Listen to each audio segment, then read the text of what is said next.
नमस्कार, इन खबर में आपका स्वागत है। मैं विद्या शंकर तिवारी हूं। भारतीय न्यायिक इतिहास में यह पहला मौका होगा जब रेप और मर्डर के केस में दोषियों को फांसी देने को लेकर के इतनी बड़ा कयास उत्पन्न हो गया है। किसी को कुछ पता नहीं है कि दोषियों को कब फांसी होगी। निर्भया के पेरेंट्स जो है इस कोर्ट से उस कोर्ट चक्कर लगा रहे हैं। डेथ वारंट पे डेथ वारंट जारी हो रहा है और कोर्ट से कोर्ट तक मामला चल रहा है। तारीख पे तारीख लग रही है, बस ये नहीं पता चल रहा है किसी को कि फांसी कब होगी।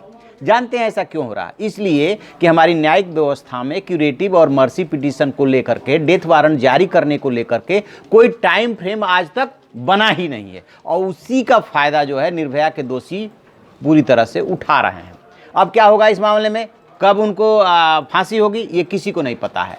आज दो जगह पे सुनवाई हुई। एक पटियाला हाउस कोर्ट में सुनवाई हुई और दूसरी जो देश की जो सबसे बड़ी अदालत है सुप्रीम कोर्ट में।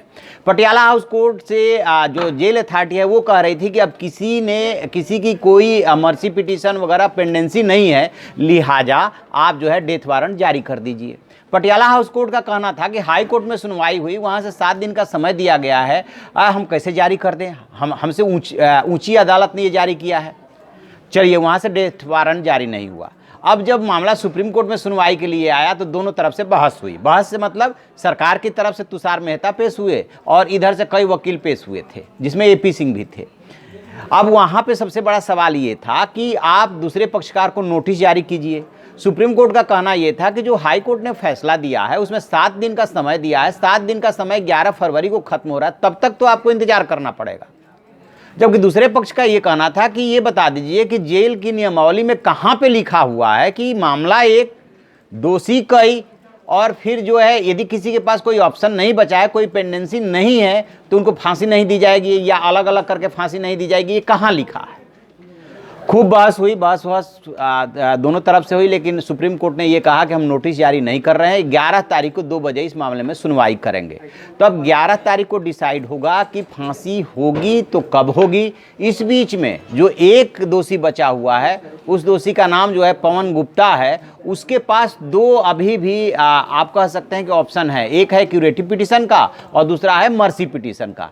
तो उसमें से पहले किस पिटीशन को वो लगाता है, उसके बाद राष्ट्रपति का उस पर क्या रुख रहता है, वगैरह वगैरह। इसके पहले अक्षय ने क्या किया था कि एक और चाल चल दी थी। उसने ये किया था कि जैसे ही उसकी मर्सी पिटीशन खारिज हुई, ये चाल विनय ने भी चली थी कभी। उसने ये कह दिया कि जो पहले मर्सी पिटीशन लगाई गई थी उस पर सिग्नेचर तो उसके थे ही नहीं, जल्दीबाजी में उसने दाखिल किया था, लिहाजा कई गलतियां हो गई है, वो दोबारा से मर्सी पिटीशन दाखिल करना चाहते हैं। राष्ट्रपति मुझे माफ करें, मैं दोबारा लगा रहा हूँ।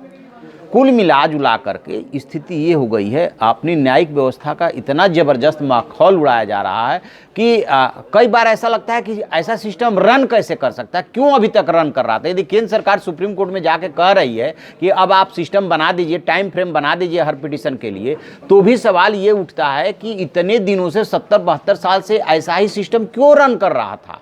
आज क्यों हमारी आंख खुल रही है कि 2017 में सुप्रीम कोर्ट से फांसी की सज़ा हो गई थी, मतलब उस पर मुहर लग गई थी जो लोअर कोर्ट ने दिया था, और 2-2.5 साल से कुछ नहीं हो रहा है। और जब फांसी पे चढ़ाने के लिए नौबत आई तो ऑप्शन पे ऑप्शन आजमाए जा रहे हैं, सारे दाव पेच इसी में चले जा रहे हैं।